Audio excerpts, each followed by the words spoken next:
جو آیت نور میں نے آپ کے سامنے تلاوت کرنے کا شرف حاصل کیا، اس میں اللہ تعالیٰ جل شانہ نے ارشاد فرمایا، اے ایمان والو، تمہارے اوپر روزے فرض کر دیے گئے جس طرح تم سے پہلوں پہ فرض کیے گئے تھے تاکہ تمہیں تقوی ملے۔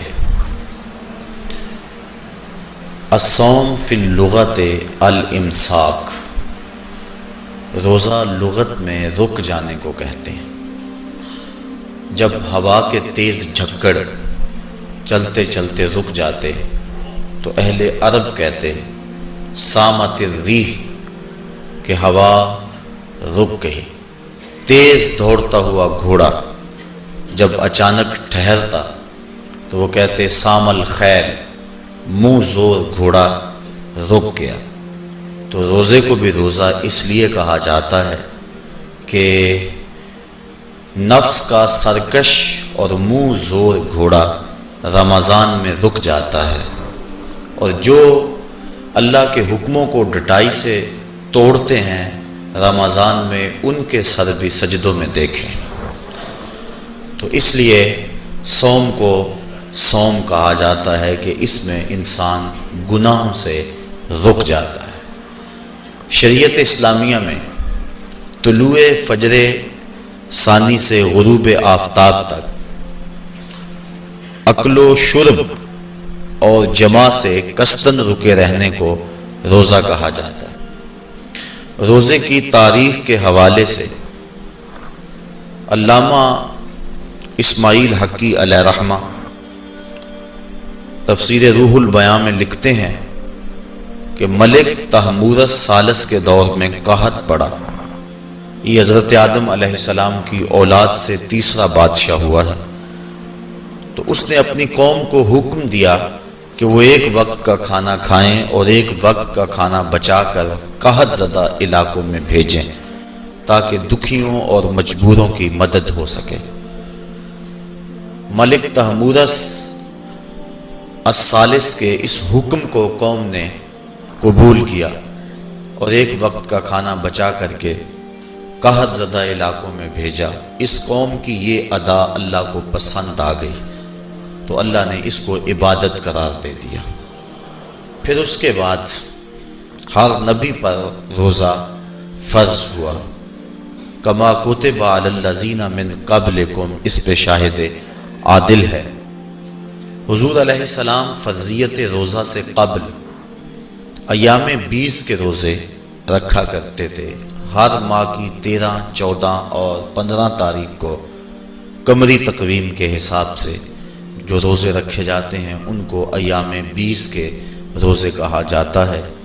لیکن اس کے بعد پھر عاشورہ کا روزہ حضور نے معمول بنایا، اور اس کو کسی صورت بھی حضور اور صحابہ ترک نہیں کرتے تھے۔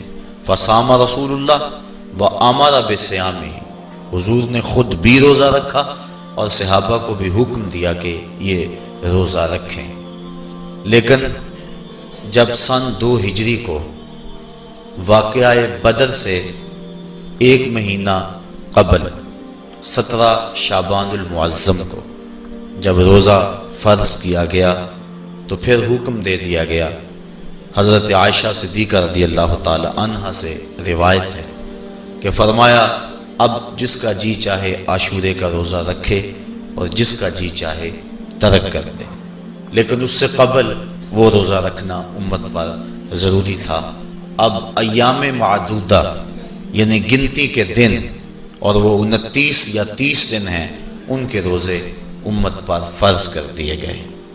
سن 2 ہجری میں روزہ فرض ہوا۔ حضور نے 11 ہجری کو رمضان سے قبل ہی ربیع الاول شریف کے مہینے میں انتقال فرمایا۔ اس طرح حضور علیہ السلام کی زندگی میں کل 9 رمضان آئے، 2 ہجری کو شامل کر کے 9 رمضان زندگی میں کل آئے، جس میں 2 رمضان 30 کے تھے اور باقی 7 رمضان 29 کے تھے۔ اور یہ بات ذہن میں رہے کہ روزے 29 ہوں یا 30 ہوں، اللہ ثواب 30 کا ہی عطا فرماتا۔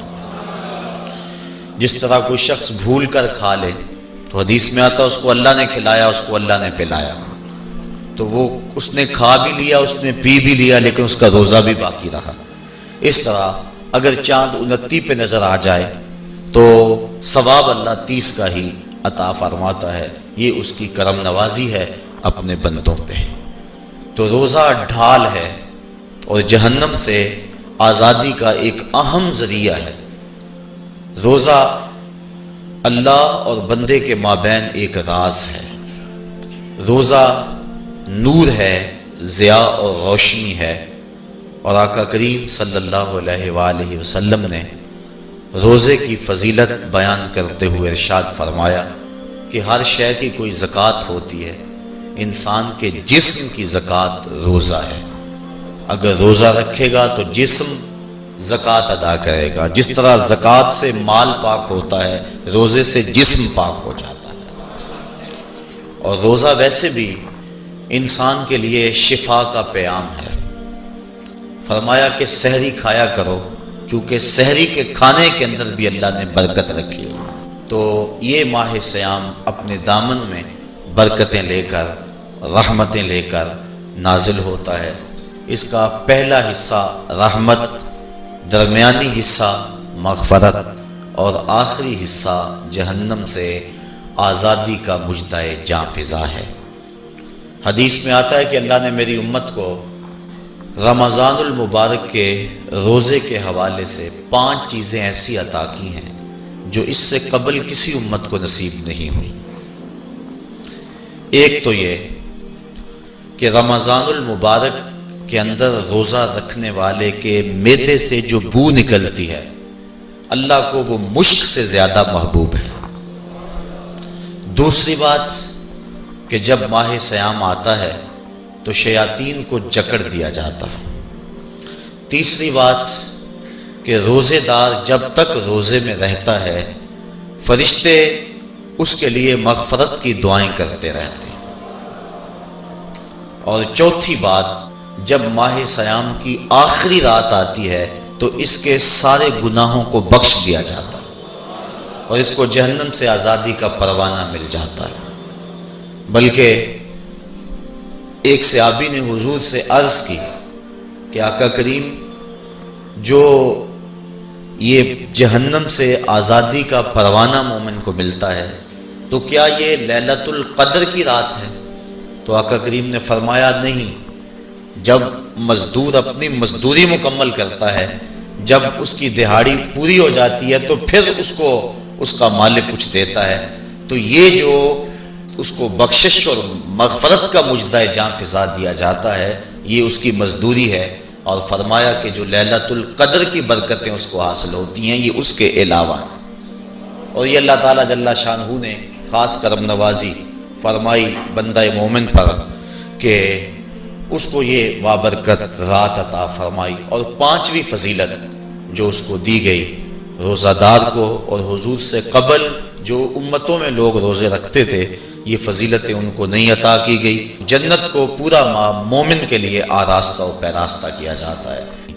حضرت ابو ہریرہ رضی اللہ تعالی عنہ سے ایک روایت مروی ہے جس کو امام بخاری اور امام مسلم نے روایت کیا کہ آقا کریم علیہ السلام نے ارشاد فرمایا، قال اللہ عز وجل، اللہ جل شانہ ارشاد فرماتا ہے، کل عمل ابن آدم لہو، ابن آدم کا ہر عمل اسی کے لیے ہے، الا الصوم فإنہ لی، ہاں مگر روزہ ہے جو وہ میرے لیے رکھتا ہے، وأنا اجزی بہ، اور اس کی جزا میں اسے دوں گا، والصیام جنۃ، اور صیام روزہ ڈھال ہے، فإذا کان یوم صوم احدکم فلا یرفث ولا یصخب، فإن صابہ احد او قاتلہ فلیقل انی صائم انی صائم، والذی نفس محمد بیدہ لخلوف فم الصائم اطیب عند اللہ من ریح المسک، للصائم فرحتان یفرحہما اذا افطر فرح بفطرہ واذا لقی ربہ فرح بصومہ۔ تو فرمایا کہ جب کوئی شخص روزہ رکھتا ہے تو اس کا یہ عمل اللہ کے لیے ہے اور اللہ تعالیٰ اس کی جزا دے گا۔ روزہ ڈھال ہے، جب کوئی شخص روزہ رکھے تو وہ اس کے اندر کوئی اللہ کی نافرمانی نہ کرے، یہاں تک کہ اگر اس کو کوئی شخص گالی بھی دے تو وہ یہ کہے